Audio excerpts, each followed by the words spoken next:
talk show about how to improve your gameplay for the more average casual player. So if you are stuck in bronze, silver, gold, and competitive ranks and you want to climb out of that, this is the show for you.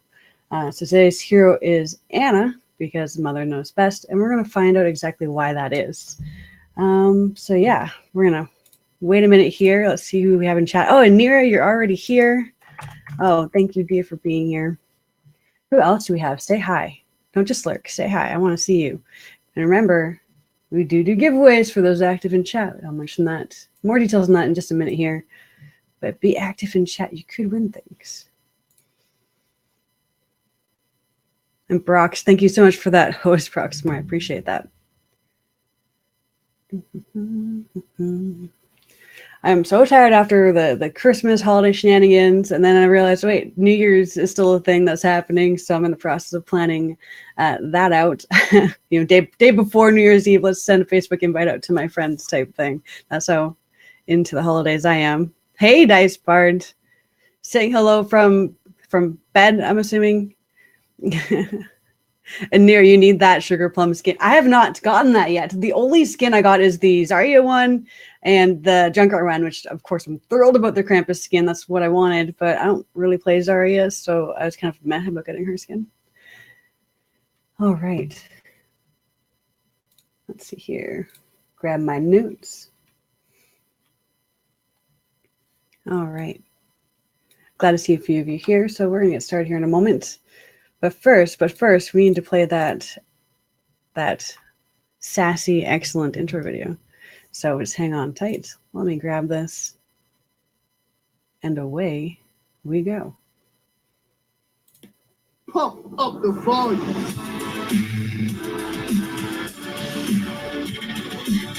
It's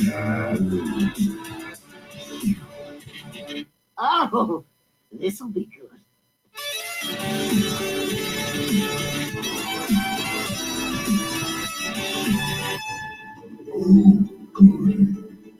Grab your drink, take a seat, because it's definitely time to get on the point with your host, Malkarii. I'll be watching over you.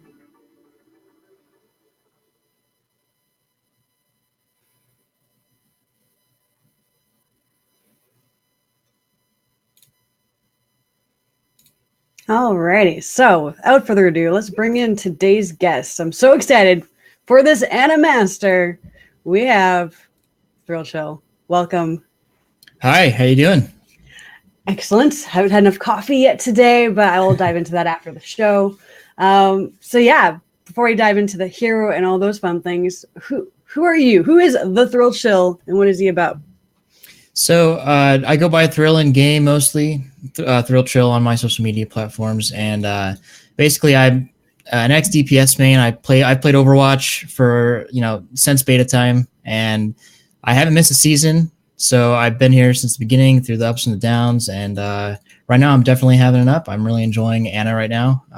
She's my main focus for the past couple seasons, and yeah, so that's my main focus right now. Excellent. She's a hero that I want to know how to play better. So I'm glad we're talking about her today. I'm not so great at Anna.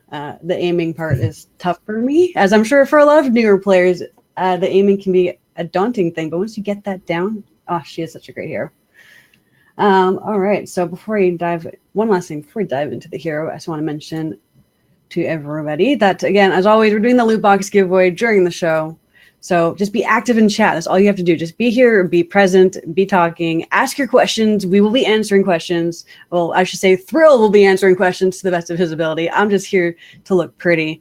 Yeah, so just be active in chat. And I'm not using a bot to do this. I'm keeping an eye on chat throughout the show, and I will handpick someone. So if you've just been around, if you've been present, you've been friendly, kind, and chatty, you're likely going to win those loot boxes. And the show's only about half an hour, 40-ish minutes long. So if you're just wanting the loot boxes, and let's say you're an Anna pro, you're just here for the loot boxes, that's totally fine. I'm glad you're here, and you can still be rewarded for that. Just be active in chat. All right. Now, the hero we're talking about today is Anna, the support hero. So for those who have not seen the show before, the basic agenda that we're going to go through is we're going to discuss her toolkit real quick. We're going to talk about when a good time to pick Anna is.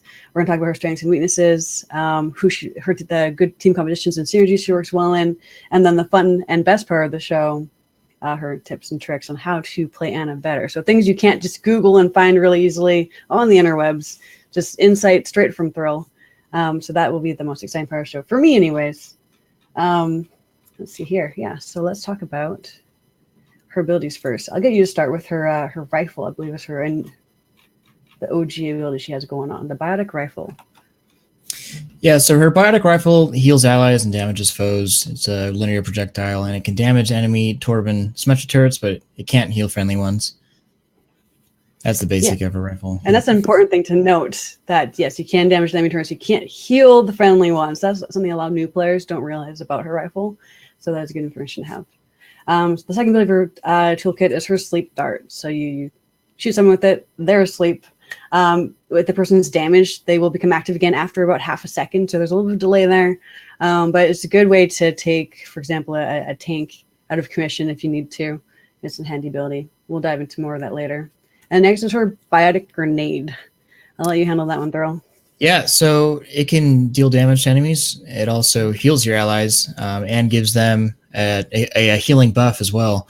But the bigger deal is that it is an anti-heal, and that's the true power of the biotic grenade. Yes, the timing on that and when to use it is key. And I'm excited to talk about that ability and when and where to use it and on who. Yeah, and just a little thing. Yeah. That is arguably the most powerful utility in the entire game, too. So it sounds like it. It sounds like it, especially if you use it correctly. Right. All right, and then her ultimate ability is her nano boost. So you hit an ally with it, they deal more damage, and they take less damage from enemies. So using that on your higher damage characters, heroes on your team is a good idea. But yeah, that's just her basic ability. Just more damage and done, less damage taken is the general idea behind her nano boost. So we'll dive more into the abilities later and tips and tricks on them, best times to use them, and combinations and whatnot. But for now, let's just talk about the basic of like, when should you pick Anna? You're queued up, you're going to play some either quick play or comp, and when are you going to be like, yeah, now is the Anna time. When should I pick her? So you can almost always pick Anna. There aren't a lot of super map dependent spots where you wouldn't pick Anna, but there are times, say you have another main healer on your team, like a Mercy or Moira, it might be better to go with a different utility healer, like a Zen or Lucio. But generally, as a main healer, you can almost always pick Anna. And that's worthy to know, because some of the healers are more just side healers or they work better in combination, but Anna herself is considered a main healer. So she's good to have skills on. Let's see here. And then now all heroes have strengths. They all have weaknesses. So let's talk about Anna's strengths and weaknesses. Right. So one of her biggest strengths is that she has huge initiation power. If you look at almost any level of game, like the universal language for push is whenever you see the enemy team purple, right? You see that, and it's super good initiation and push. And you can do that as a healer. That's awesome. She's got gigantic single target burst heals, and she could deny ults with her sleep dart. Yes, she can. I've been shut down by many an Anna sleep dart. So I'm sure everyone has been at least once. And one of her huge strengths is that in lower elos, she could be like an absolute carry just because of the utility. A lot of people don't know how to work around a good Anna. And you don't even necessarily have to be a great Anna, but just landing a certain cooldowns where they're supposed to be can just absolutely carry in lower elos because people just don't know how to deal with it. Now, what she's weak against, generally the hardest place to play Anna is if they have a really coordinated dive, because generally the positioning of Anna is behind the team, kind of by yourself, where you have a view of the entire team. And if your team isn't peeling for you, a coordinated dive can be a lot of trouble because you're using a lot of cooldowns to get out. And Winston's, for example, can just if they do an accident or purpose, whatever, but they could just jump in the middle of your team, drop a bubble, jump out, and you can't heal your team for the entire other team's push. Diva can eat your nades as well as your shots, and a strong dive can force you to move your positioning to like an undesirable spot. Tracer and Genji, you can deal with them. Generally, you're going to have to use a lot of your resources to deal with them. So it's generally just better to walk away from them. But yeah, so dive can be the worst thing for an Ana, I think. Now, you said a phrase that some newer, more average players might not understand is peeling. So for those that aren't aware, peeling means when, for example, you're on the back, you're having trouble, someone, a dive comp came in and you're dealing with them alone. Peeling is when your other teammates would turn around, come back in, and help you out. That's the basic idea of what peeling is, for those that aren't aware. Hi, Zarya. I see you there. All right. And guys, don't be afraid to ask questions, and we will get to them as best we can. All right. So next part, team composition. Which heroes she works best with, is best against, and things like that. Who she works well with.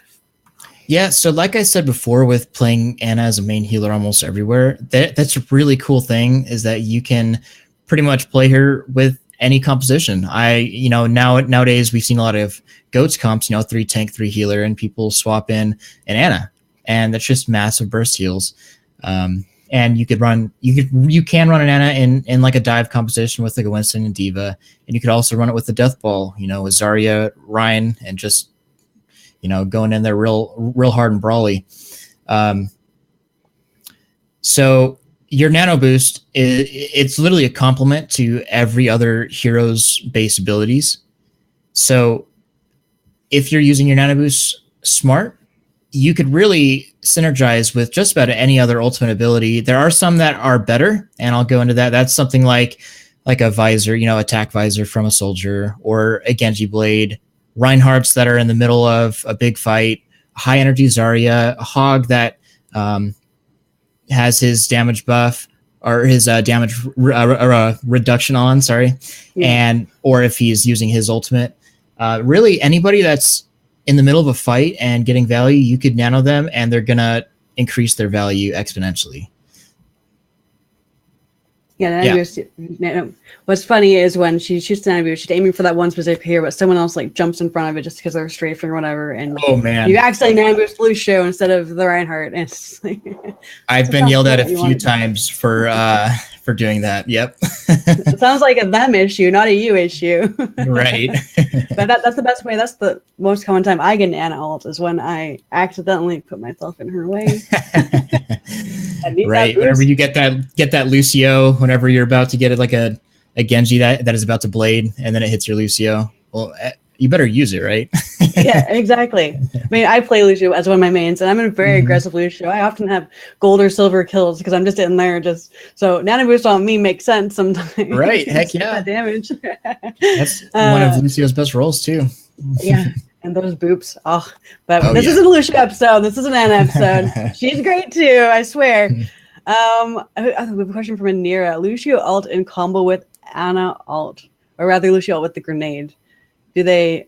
I guess they would they pair each other up?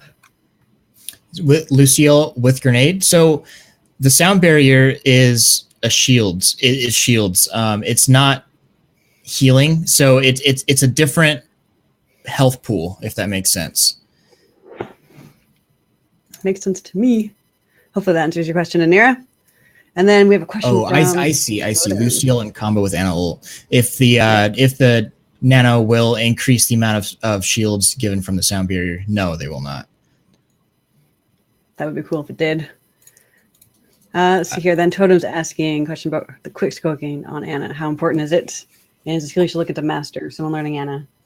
Yeah, so quick scoping is huge with Ana. It's her third scope type, and I'll go into that in tips and tricks. But yes, it is pretty important. It's something that you definitely want to practice and have your kit if you plan on practicing Ana a lot. So I'm also not even sure what quick scoping is. So I'm excited for tips and protection. I'll go into that. We're about to dive into right now. Anyways, let me put that header on the screen there. Tips and tricks. Okay. This is the meat of the show. I'm really excited, guys. So make sure you're paying attention. Yeah, this is it. This is what it's about. Right.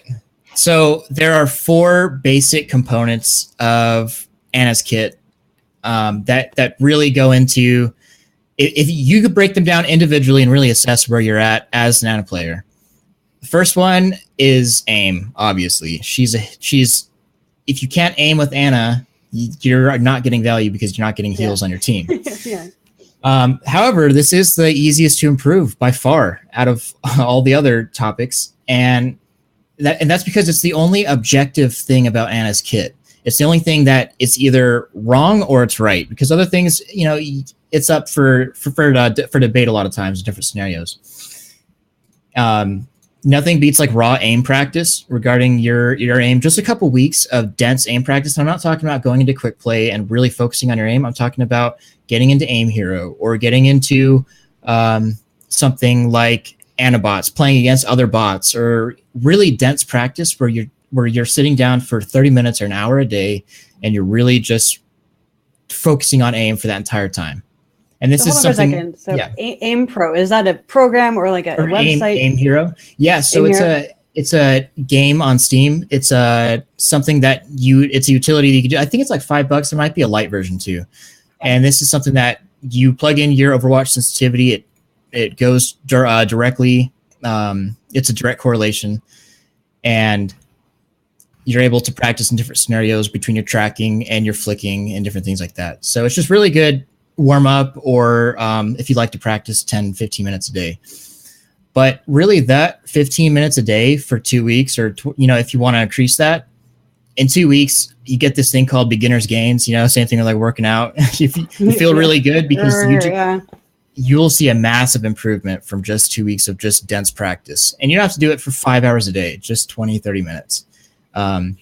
If you're a DPS main, a good idea, when we press tab, if you see 40 to 50% on your accuracy as McCree, you could translate that over to 60% with your unscope and 80% with scope. Really, it's pretty easy to hit your own your own allies with Anna, and it's really something that you could work on really quickly. It is very important though. That's really handy. I've never heard of Aim Hero, so I definitely need to check that out. Yeah, definitely. The second thing is positioning, and that's behind your team. You can't frontline with Anna. I know it's super tempting to go run up to the front and throw a nade and then be brawling with your tanks. There's a time and place to be literally in your tanks, but generally that's like a very small amount of the situations that you'd be in. So when you're positioning yourself, I want you to ask yourself these 4 questions. The first one is, do I have sightlines on my team? Can I see my team? The second thing is, do I have an escape route either to my team, a health pack, or does my team have the mobility to peel if I need? And the third thing is, does the enemy have sightlines on me? Can they see me if they have a widow? Are they just able to pop me right out of the gate? Do I have a place to hide? So can they see me? And the fourth thing, and it's situational, but do I have high ground? Because high ground is actually how you get those dank nades. You want to be able to call out if you see the other team coordinating a dive on you, and that's generally through your positioning. If you could see the field, you could see if they're coordinating a dive on you. You could see the Winston, you could see the Genji. They're coming on you, just call it out. And so you just calling out things like that through your positioning can have a huge burst or a huge impact on the enemy team as well as your team. Yeah, communication is huge for any hero in any situation. And I say this on every episode. I'm going to take it like a sideboard and say it again. I got to hammer this in every episode, is when you're playing competitive in Overwatch, it's not so important quick play because it's whatever, but competitive, get on voice comms. Even if you yourself aren't talking on a microphone, at least be able to hear your teammates communicate what's going on, what to do, where to go, etc. You will improve so much over a team that is not on voice comms together, not communicating. Oh, definitely. Yeah, you get the exact same like skill levels play wise, but communicating versus not communicating, it's night and day. So totally.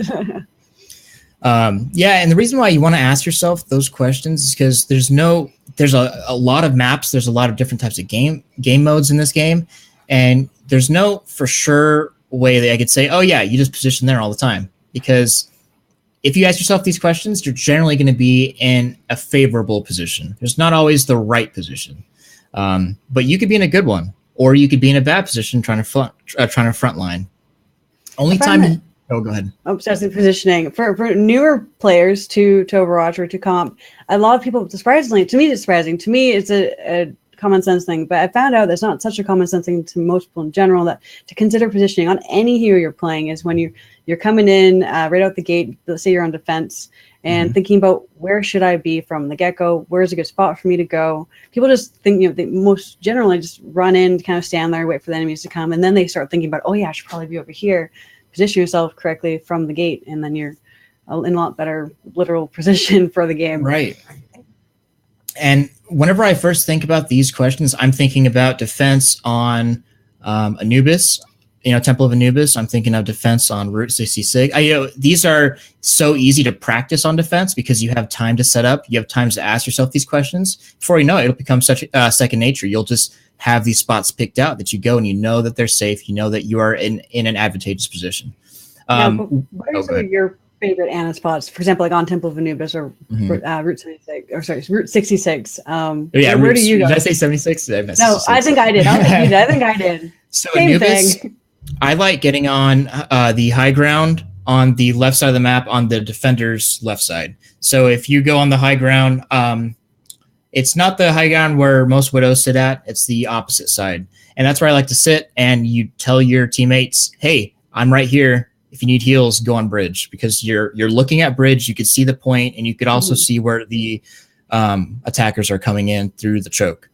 So you see the left side of the point. Okay, I'm picturing it. All right. Yeah, it's the high ground right there. I often stand there with Junkrat, so I know exactly which spot you're talking about. And that spot's super good because you could see literally everything. There's not a single person coming towards point that you can't see. You're going to see everything.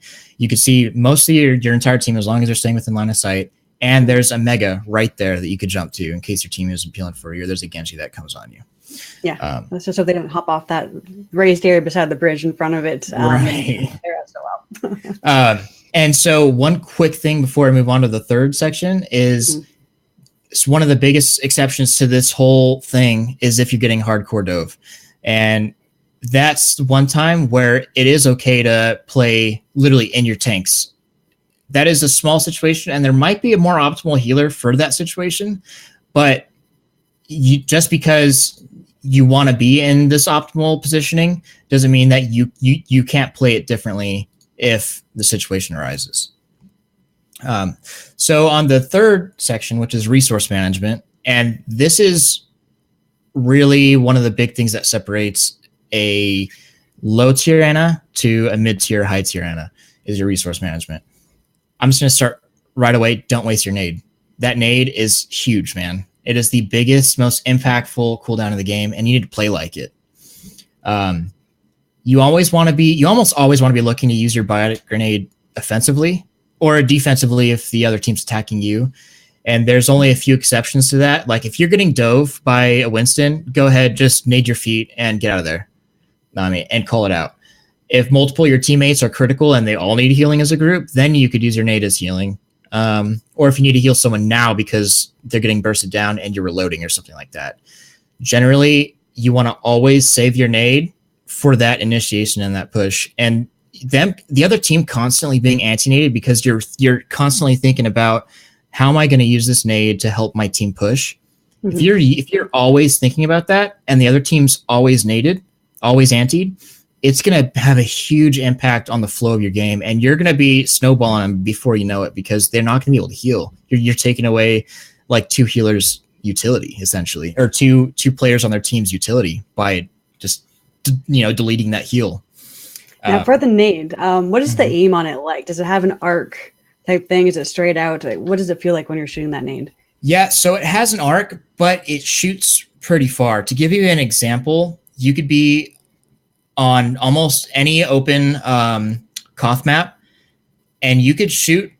You could throw your Ana nade from spawn onto the point on quite a few maps. So that gives you an idea of how far you can throw it. It does have an arc, and that's something that you really need to sit in custom games and practice on different maps and see.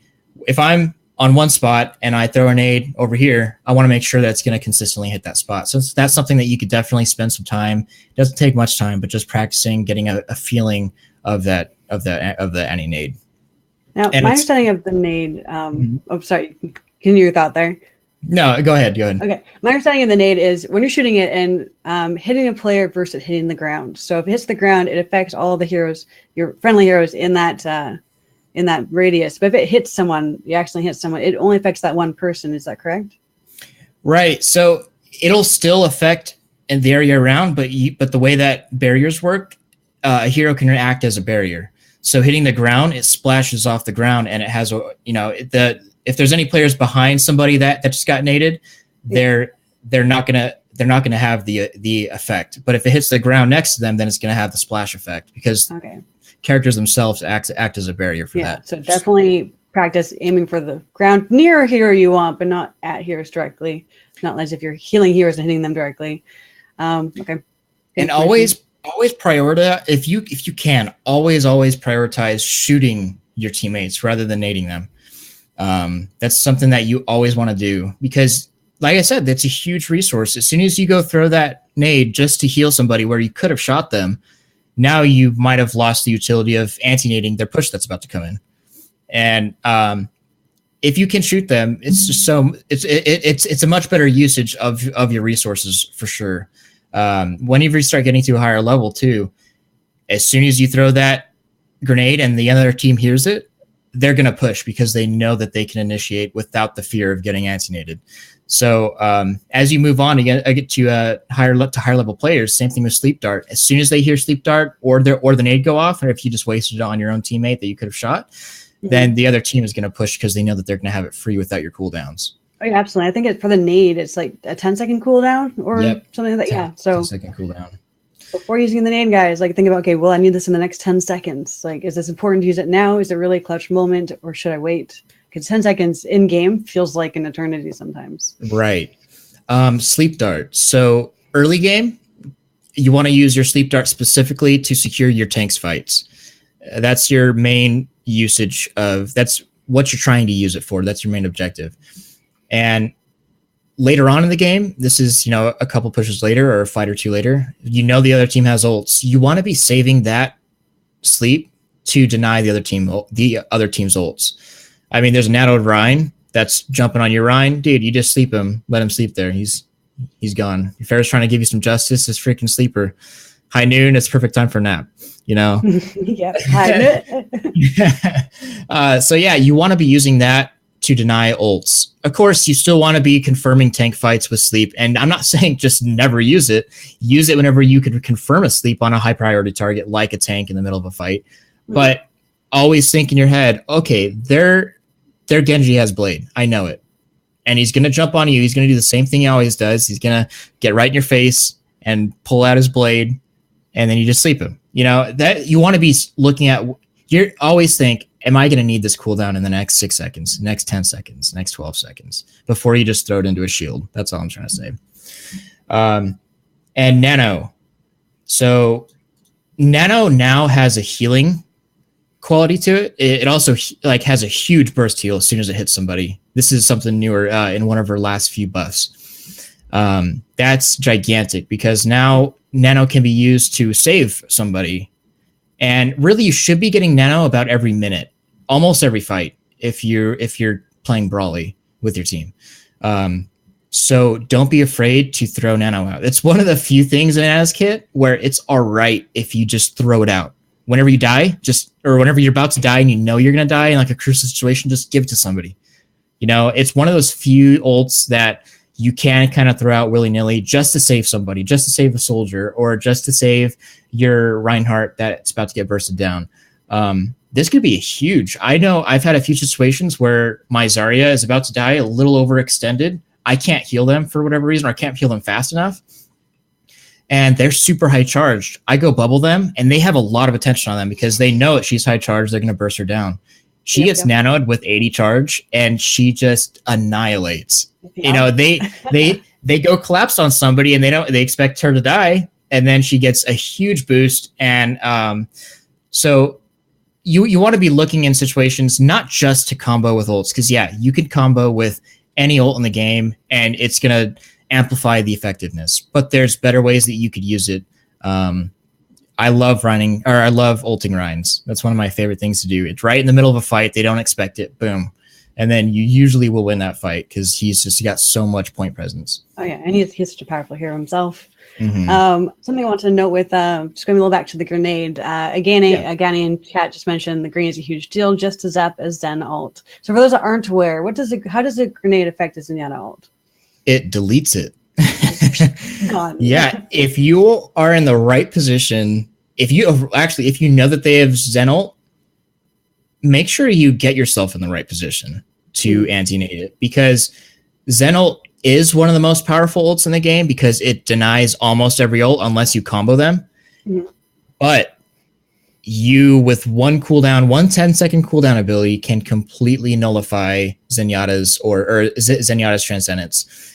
This is huge for any time that Transcendence comes out. Just make sure that you have that in your mind. Oh, there's Zenyatta probably has ult. I need to go get some high ground right now. And whenever our Genji blades, because we're talking about it, right? This is a hypothetical situation where we're talking about their ult economy and our ult economy. We're gonna blade. They have trance. We know it. We're trying to get trance out. That trance comes out. Boom. You go nade it. This is like a team fighting. This is what separates low tier Annas to high or mid tier Annas, is just looking at these kind of situations, because that is huge. Denying the other team's ultimates with a cooldown ability.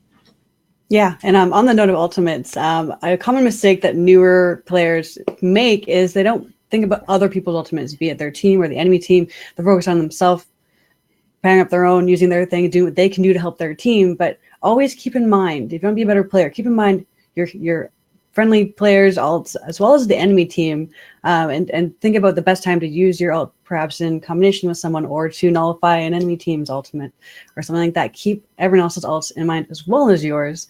That's a good tip to improve your overall gameplay as well. Oh, for sure. And so my final thing, and this ties together everything. It's your target prioritization and your awareness, which are kind of the same thing with Ana. So every time that you're healing a Reinhardt to max health while he's disengaging and one of your allies dies off to your right or left as Ana, I want you to take a notice of that, write that down in your head, and slap yourself on the wrist, because that was a failure on your own part in target prioritization. You don't need to heal up that tank to 500 health. He's fine at 300. He's not going to get bursted down. Go look at whoever's low. Shot here, shot there, shot there.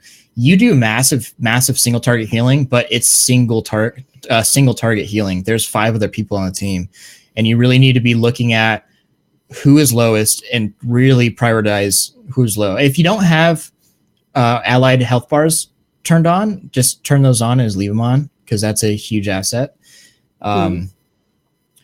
And always acknowledge where your healers are, because they're target number one. First, obviously, you want to be keeping your tanks topped off, but you also want to make sure that your other healer is not getting bursted down. Your DPS are obviously a priority if they're getting low, but you want to be really focusing on your healer and tanks. Yeah, focus on the squishies over the tanks for sure. And yeah. Oh, go ahead. Go ahead. No, go ahead. You go ahead. Okay, so this goes together with your positioning, and you want to be aware of the other team's movements. And when you have everybody topped off and a fight's about to break out, the best thing to do isn't always pre-firing. Pre-firing is just hitting your ally before they take damage, because Ana's healing is it's over time. It hits her and then it heals her over time for a certain amount. So a lot of times people pre-fire on their own allies whenever they're about to take fire. A better thing to do is to cycle between doing a little bit of damage and healing. And it's something that takes a lot of practice, and it's really easy to get really easy to get carried away. You might think, oh, I'm just going to shoot this Pharah, 2 shots, and before you know it, 3 of your team just died because you weren't healing him. So your main focus is always healing. Your second focus is always looking for those anti-nades. And your third is making sure that you're always doing something. And that always doing something is the damage. I don't want to say your third priority is damage, because it's not. It's make sure you're always doing something. whether it's getting to better position, whether it is healing your allies, whether it's setting yourself up for a big anti-nade, or whether it's doing damage on the enemy. You always want to be doing something. It's all about your actions per minute. If you have time to take a sip of your drink during the game playing Ana, you're doing it wrong. You're supposed to be busy the whole time. I want you to tape your hand to your keyboard and never have it leave. Never remove it.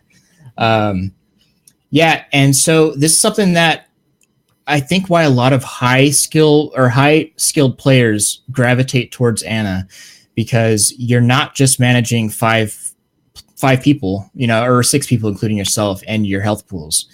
You're managing essentially 12, because you have the full ability, unlike anybody else, to heal up your entire team, go nano your Rhine, go heal him up as he's pushing, go any of the other team, and then there's a Pharah on the side and go burst her down in 3 shots.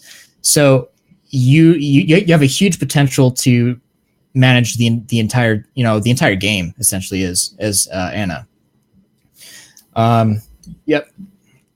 I was gonna say, yeah, Ana, she is a hero that, like you said, a lot of the top Emily players like to play. She's also a hero that the lower end of the scale players she's daunting. Like it seems like a really hard hero to get into. And yeah, like the aiming itself can be tricky, but use things like aim hero or just play a lot and practice, and eventually you will improve.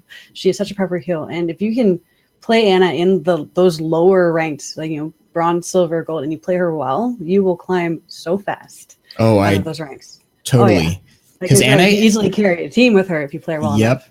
And Ana can make up for so many mistakes of your allies. Your Genji is freaking way too far in, and he manages to get out a little bit where you're able to heal him. Like your single target healing can. It's almost unfair sometimes how much if you hit the right shots. Also be aware that you don't ever have to hit headshots with Ana. That's kind of whatever. Like she's not a headshot hero, but you just have to hit the body. The biggest part of almost every hitbox in Overwatch are the knees too. So just aim center mass. There's no point. Just aim for your own hero. It is one of the easiest heroes to aim with, obviously, because you don't have to hit any headshots or anything. Just as long as it hits generally in the hitbox, it's gonna register as a hit. And you should be focusing on your allies anyways. It is harder to hit enemies. Yeah, and with that aim thing, because I know it's daunting, just every day practice. 15 minutes. Yeah, I swear you'll notice a huge difference, and it's not going to pay off in 2 days or 3 days, but 2 weeks, 3 weeks, and you'll be like, oh wow, and it's kind of a skill that stays with you too, as long as you keep playing the game. Yeah, absolutely, and it helps you with a bunch of other heroes too, not just that one. Mm-hmm. A more entry-level healer for you, Near. I know you said you just hit level 25, so you're very much brand new to comp. Lucio would be a safer bet than Ana, but definitely don't discount Ana. If you can practice her, if you have time to, and you can play her well enough, and you don't need to be an absolute pro. If you just understand the foundation and basics of her, you can climb out of those beginner ranks really quickly, faster than you can with Lucio. Yeah. And I don't particularly recommend going into like a custom lobby and stuff and just practicing Ana. Go ahead and practice with all the hit scan heroes, because it's getting you're getting a feeling of how shooting a hit scan weapon, which is instantaneous, feels like in this game. Go with Ana or go with Widowmaker and go practice headshots, because if you can hit a headshot, you can hit a body shot. Practice your McCree, practice your Ashe. All of these heroes, you want to get a general feeling of how hit scan feels. I do want to point out too, her unscoped is a projectile. You want to be scoping as much as you can. This is where in a second I'll get into quick scoping. That's a super advanced tip, but try scoping as much as you can, because it is instantaneous. You'll find if you just unscope heal that you're going to be letting a lot of people die, because those heals were just it's literally half a second. That's how long it takes to reach, I think, 30 meters. It's like half a second, but sometimes that is the difference between your Reinhardt dying or living. Yeah. I was actually going to ask you to go into more detail about scope versus non-scope, the pros and cons of them. When's the best time to scope versus non-scope? So non-scope is a projectile. So you're saying when you're scoped, it's a different type of hit? Yeah.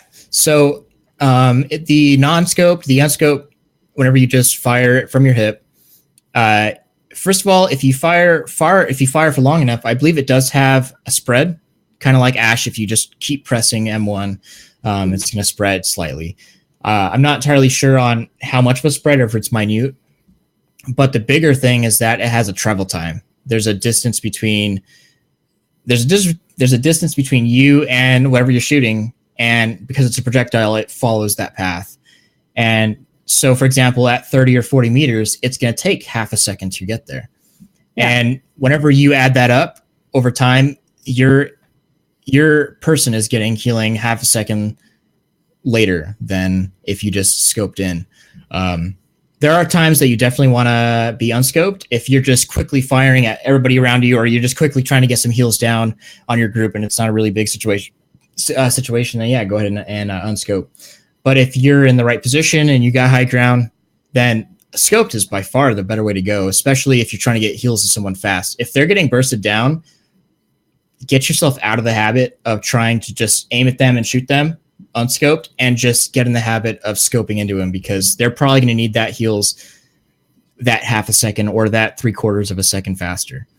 Absolutely. And then I have another question, but first I just want to encourage chat. If you guys have any questions, Anna related, or even just like gameplay related, we will try our best to answer them.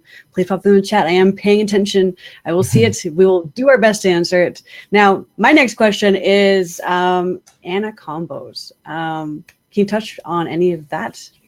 Yeah. So say you sleep somebody. Awesome. That was a really good job. If they have if they have 200 health, you're going to want to shoot, nade, shoot, melee. If they have 200 health.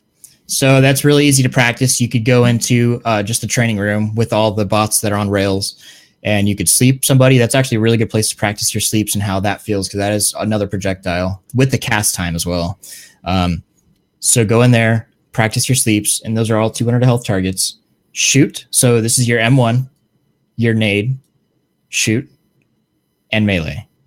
If you do those things in succession on a 200 health hero, they will die. And that's really big to know, because while it is super, super advantageous to sleep somebody and walk away, because now for the next, I believe it's 5 or 6 seconds, it's a 5v6. You essentially you took somebody out of the fight for 5 seconds, especially if it's something like a Roadhog. Really good to just walk away. Always call out your sleeps, by the way. Yes, definitely call them out. And don't, before you do them.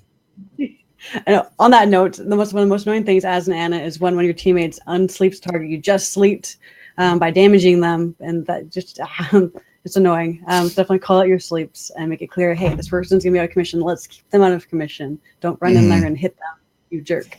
If let me just go on one more combo with Tracer, since you're gonna see a lot of Tracer coming after you. If you sleep them, good job sleeping the Tracer, by the way. But you're going to want to primary fire. And this is all unscoped. Just get right up on them, preferably get behind them, because then whenever they wake up, they have to 180. So get behind them. You're going to want to shoot, nade, melee. Shoot, nade, melee. You with Tracer, you could take out that whole second shot from your sleep combos. And if you sleep a tank, unless one of your tanks can help you out, like a Reinhardt can charge or something like that, just walk away. And generally, you don't want to have to use your cooldowns on a sleep combo. If you have to, if there's nobody around you and you have the cooldowns there, then yeah, go ahead and kill him. But if you could have a Reinhardt just charge and take care of him, and there's no questions asked, that's the best way to do it. But it's good. It's really good to know the combos, because you're gonna have to use them at some point. Yeah, for a lot of the lower health heroes, like the 200-ish health heroes, Anna can easily take them out, like you said, in just under like 3 hits, they're gone. So practice sleeping people, and then, like he said, position yourself behind them, because when they come up, they're gonna have to look around for you. And then it gives you, for example, if you're not great at aim, like me, it gives you a moment of them, the enemy hero, trying to figure out their positioning while you're just standing there, just killing them. So. You will notice that there's a significant, you'll take significantly less damage after waking up sleep target if you wake them up from behind them. So quick scoping, I've been hinting at it this entire time. So quick scoping is, you want to, whenever you scope, the disadvantages of scoping are that you lose your movement speed, and your field of view closes in. With the quick scope, you essentially maintain some of your movement speed, and your field of view doesn't really get diminished because you are scoping and shooting at the same time. So in order to accomplish this, and you don't have to practice the jumping part. The jumping part is how you maintain your momentum. So to practice your quick scope on Anna, you want to turn on toggle scope. And so that's where whenever you press your scope button, you press it once and it's going to automatically scope. And so the combo is scope, shoot, scope. And if you do that quickly enough, you should be able to do it in the first couple tries, but to get it down consistently is super hard. So scope, shoot, scope, scope, shoot, scope. And whenever you press those quick enough and in the right timing, it will quickly shoot, and you will have almost lost no movement speed, as well as you didn't actually scope, and here's the big thing. It was a hit scan. It wasn't a projectile. So that healing was instant. Whatever you shot was right. It was right then and there. So that's super huge. Like I said, with those people that are super low, that projectile could screw you up. So you just flick over and quick scope them, and that's something super valuable. This is one of those things that it's super high level. This is like GM top 500 high masters sort of play. You might see it lower on or a little bit lower, but if you can practice and master this, the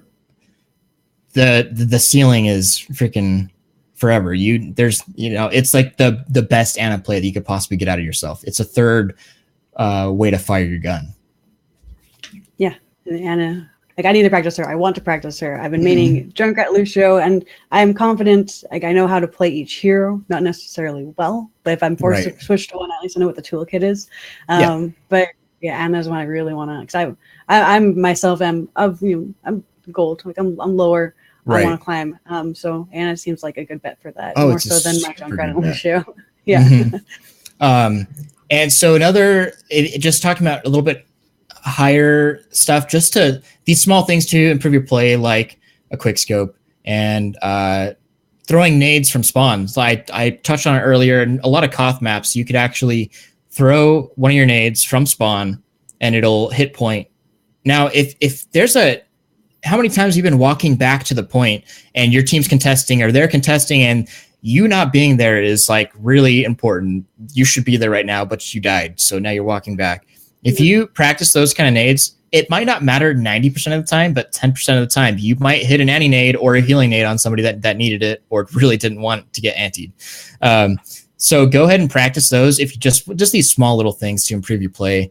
Because by the time you get in the fight, you're going to have your cooldown back. And there is nothing that you lost by throwing. It's just extra actions per minute that you could do to increase your healing or generally just your value. Communicate every single cooldown that you have. If you just toss your nade and you don't have your sleep dart, you want to let your team know, especially if you're communicating, hey, I have no cooldowns, play safe for a second. Or if I'm reloading, hey, I'm reloading, play safe. If your Reinhardt is in a Winston bubble, they all like to do that. I don't know why. Like, dude, just get out of there. I can't heal you if you're in the Winston bubble. Just back up. So just communicate with your team because they might not be paying attention that they're in a bubble. They just see, oh, this Winston's low. I'm going to go kill him. But then, just these little things that you could communicate and help out your team so much. And your aim, while it is important, it's something that you could practice and get down well enough to really be super effective as Anna. Absolutely. And just a noting on the Winston bubble, a good Winston knows how to do the bubble dance. So you yourself, though, as a player playing against Winston, you should also be familiar with the bubble dance because he's going to purposely zigging, zagging in and out. And you should also be aware of if you're inside that bubble, you are not getting healing. So just be careful with that because he's going to try to get you inside the bubble. He wants you in there. So make sure you're aware of that trick that he's going to try doing with you when you're playing against a Winston. Right. And Winston's been around long enough now that that type of skill has trickled down into gold, silver play. Like there are certain. I think Anna's one of the only heroes that I think people are really intimidated by the aim part and not being valuable. That her higher level play, like her anti-nades, I don't think a lot of people know how how important it is to save that cooldown. And that hasn't trickled down into lower elos yet, because I know that a lot of people call people out on stuff like, Ryan, why did you charge there? You'll get, people will call you out on that in silver, because it's trickled down. That level of play is skilled down, and people have an understanding of how you should play a certain hero. Yeah, you come in with an understanding of Ana, and you could really help out your entire team.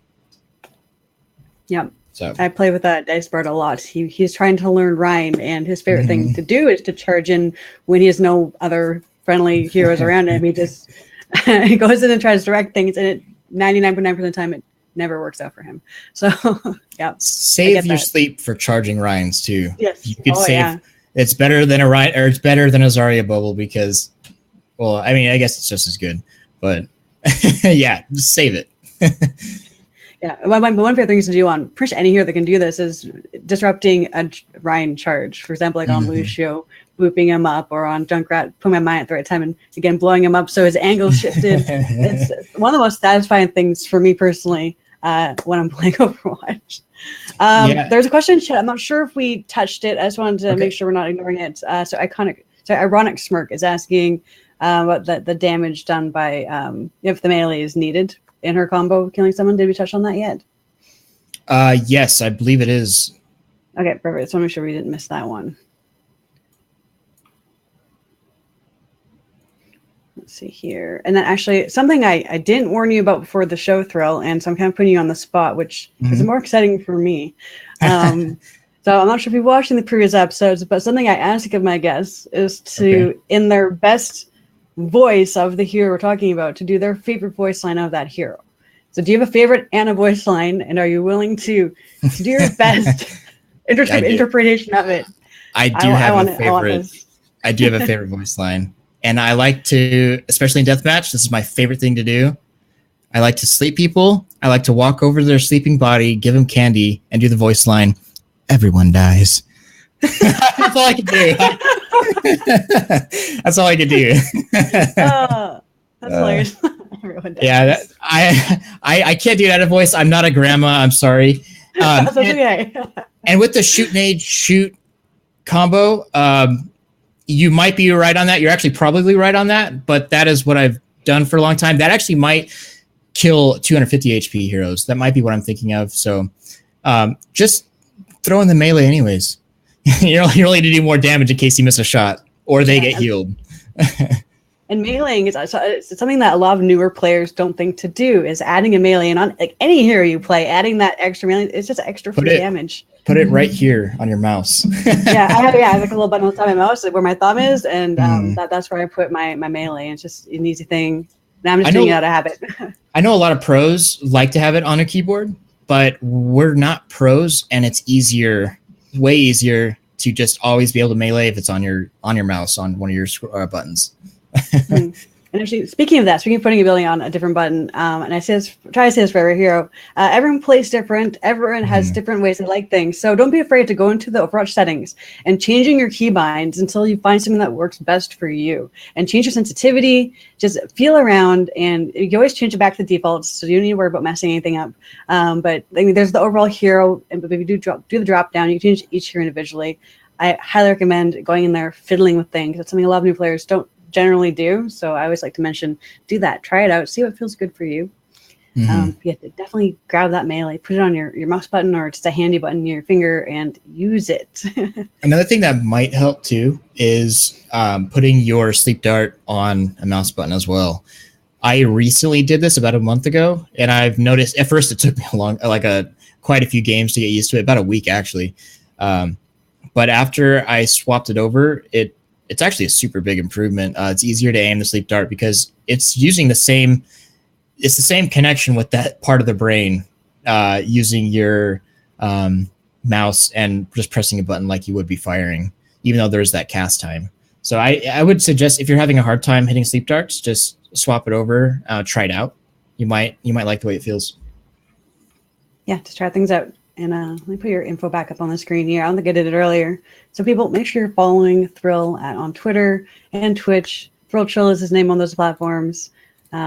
he knows his stuff. He also knows lots of other heroes too. Today's just our Anna episode, but maybe we'll have you back on, Thrill, to dig into your brain about all these other heroes that you're also really well on. Oh, that'd be super fun. Yeah, you have been an excellent guest. As Totem's favorite voice line is apparently "Children behave." That's a good one too. Smoking. It's one of my favorite lines from her, and I can't do her voice. I'm not going to even try. But is "Mother's knows best." Yeah. Put that pun in my tweet about the show. Mother knows best. I like that. I like that line a lot. All right. Unless we have any final questions from people hanging out in chat, we're good to go. But in the meantime, while you guys are thinking about anything else you want to ask Thrill, I'm going to just quickly announce the winner for the loot box giveaway. So there's been one person that's been really sticking out, and they know who they are, I'm sure. They've been really chatty throughout the show. They've been asking questions, contributing to a good, positive chat. So, Anira, you, my dear, are getting some loot boxes. So I actually already have you on my friends list, so I will hit you up with some loot boxes, and hopefully you get some of those holiday skins that you're wanting. Maybe you'll get the Sugar Plum Fairy.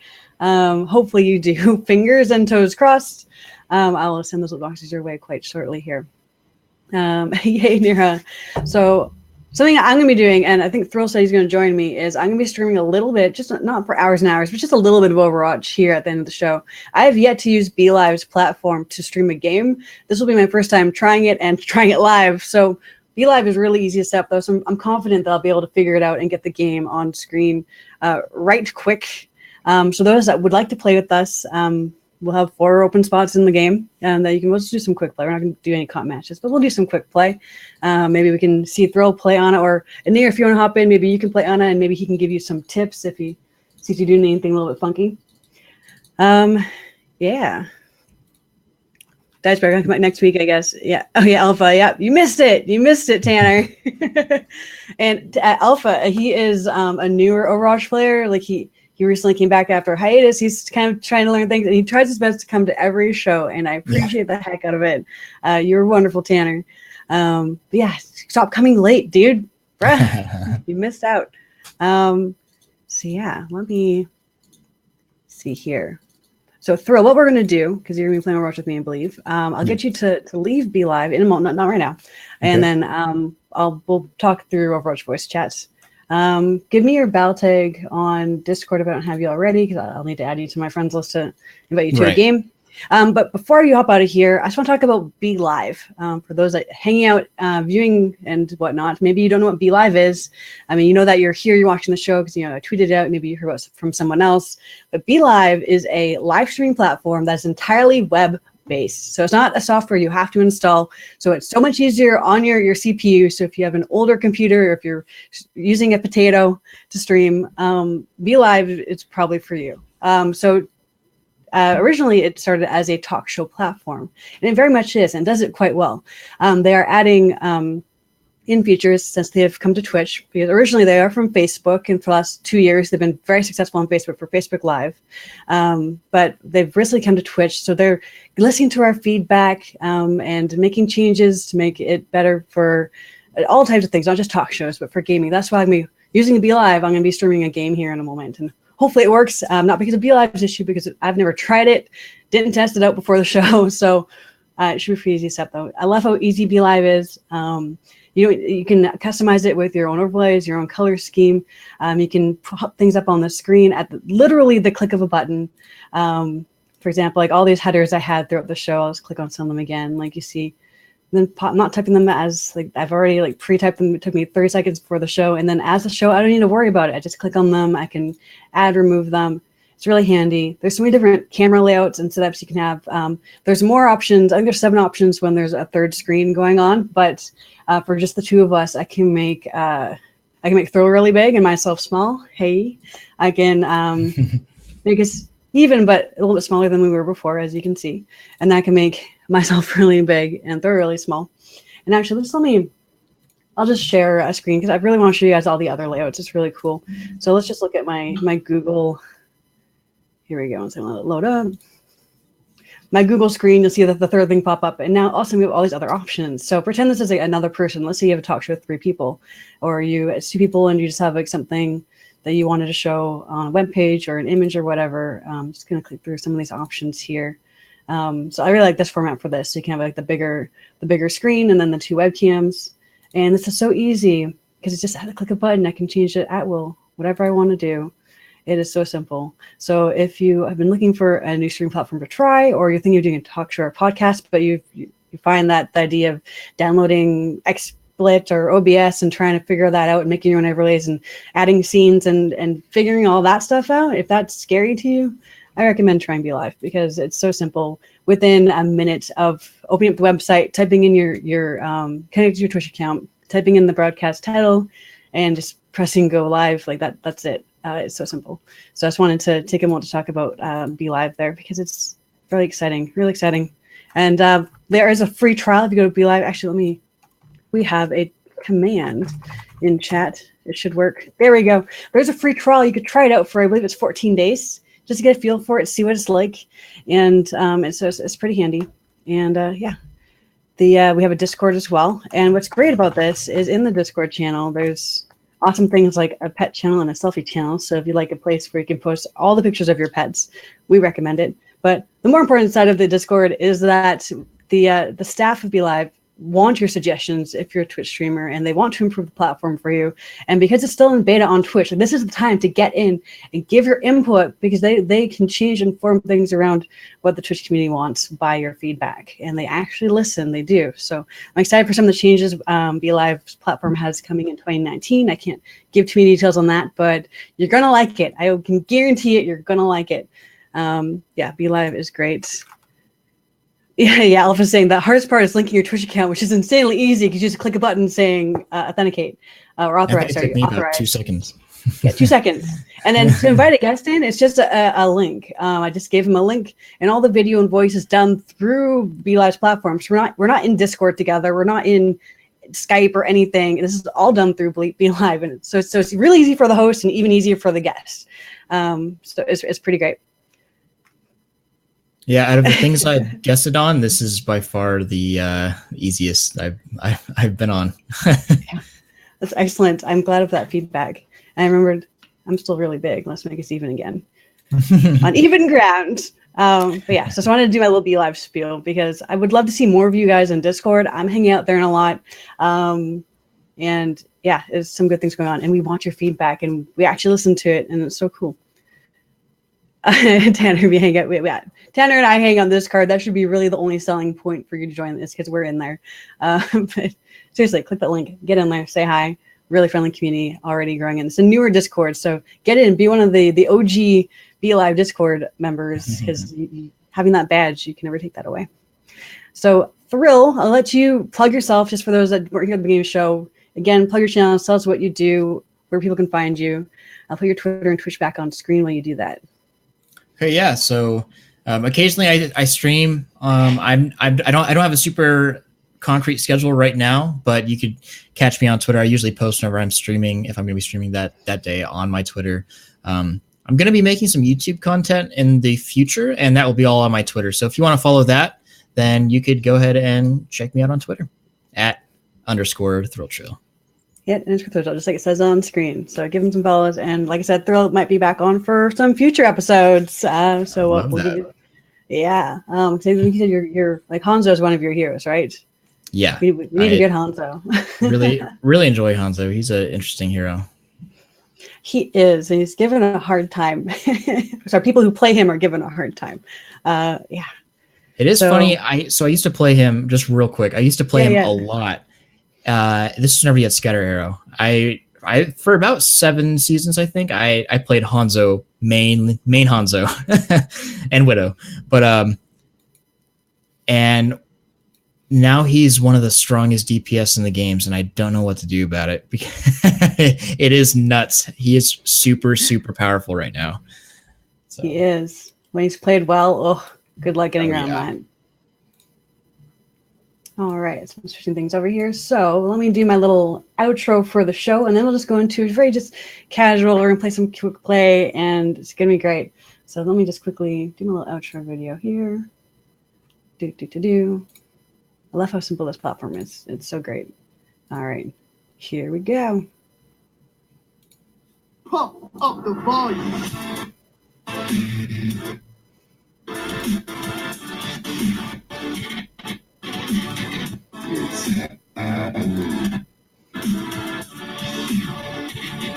Oh, oh, this'll be good.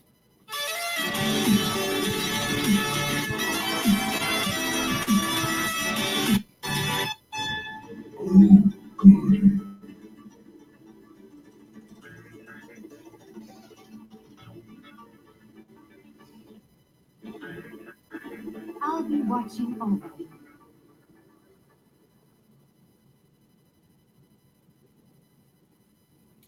All right. So now that that is done, Thrill, I'm going to kick you out of BeLive. I'll see you in Okay. game.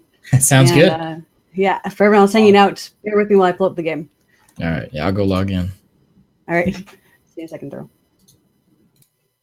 All right. So let me see how quickly I can figure this out, which should be right quick. Let me click that.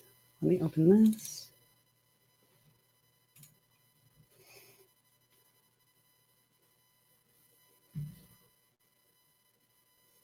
So for my game to load.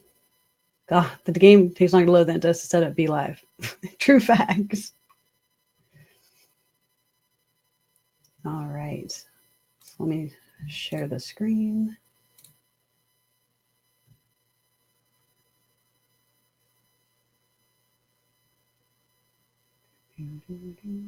Oh. Let's try that again. Oh no. Let me try fiddling with something real quick here.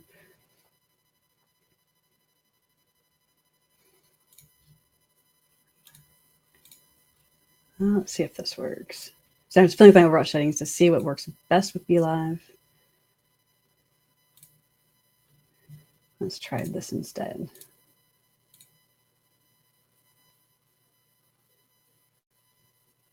Oh, there we go. This might work. Oh, there we go. Let's make myself really small. Here we go. What happens if I make it borderless windowed? So this is me just totally playing, learning how to... Oh, yeah. Oh, yeah, that looks good. I think... Oh, nope, it doesn't like that. Okay, good to know. So to make it work, I need to have it windowed, which is totally fine. Let me just reshare that again. I'm learning things together with you guys.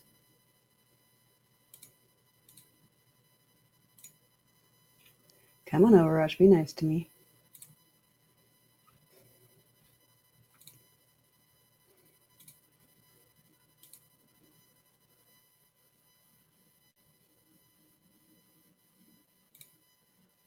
Try to scan. All right, that seems to be working. Maybe, oh no, it popped off again. Let me try something else. We're gonna see my ugly desktop here for a second. I apologize, it's messy. I'm one of those people. Let's see if this will work. No, it didn't like that either. Let's try this instead. I was doing something derpy. Let's see if this works better. Because I think it's an error on my end. I think I was clicking the wrong thing. Nope, it didn't like that either. That's totally okay though. Let's try this again.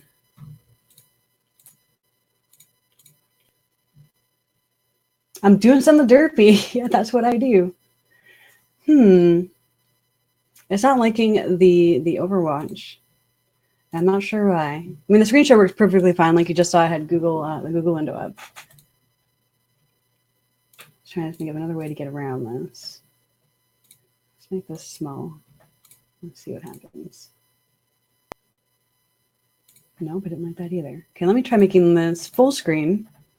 Apply. Let's see how it likes the full screen. Oh, it doesn't like full screen at all. I don't think, maybe it does. Let me try this. Bear with me, you're gonna see my really ugly desktop for a moment, I think. Let's try it this way. Let's see this. Nope, it didn't like that either. Bummer. So what I can do is, let's see here.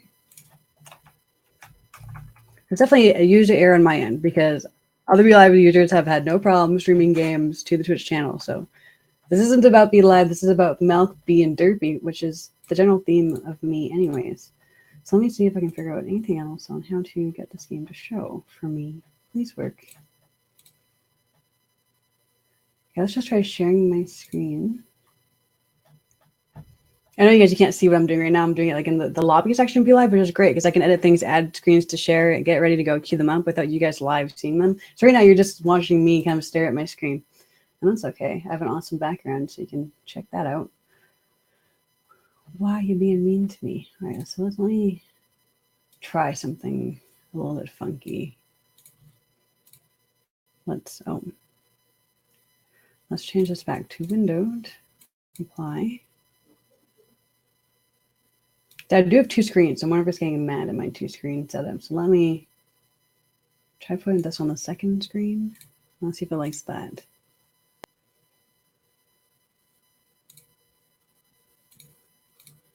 Let's try that.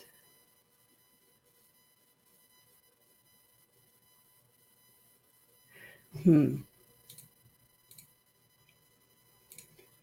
it to that and try that. I'm just trying all the things here.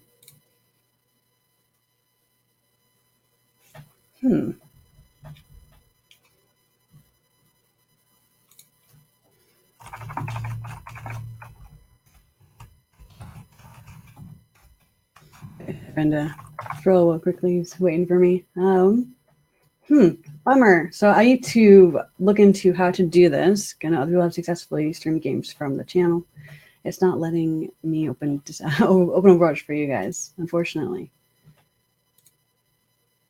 That is a bummer. That's okay though, because I will still stream Overwatch. I just have to do it from my other streaming software, and I'll be doing it from my channel, and that's totally okay. So I'm going to log off here on BeLive, and for those that don't know me, I am Malkarii, Malkarii. Actually, let me just type out my Twitch name here for you guys. For those that don't know, on screen, that's me, Malkarii. So that's my Twitch name. Hop over there, and I will go live with Thrill, and maybe Anir can learn to play Ana with us, or we can at least see him play some good Ana plays and some quick play shenanigans. So thank you for watching this episode of On The Point, and I'm looking forward to next week's here, which I have no idea which one we're doing yet, but I will announce it on my Twitter when we do. It's going to be good, though. I can guarantee you that. So as a final note, just remember, guys, as a new player, as an experienced player, as any player in Overwatch, always remember to get on the point. Thanks, and until next time.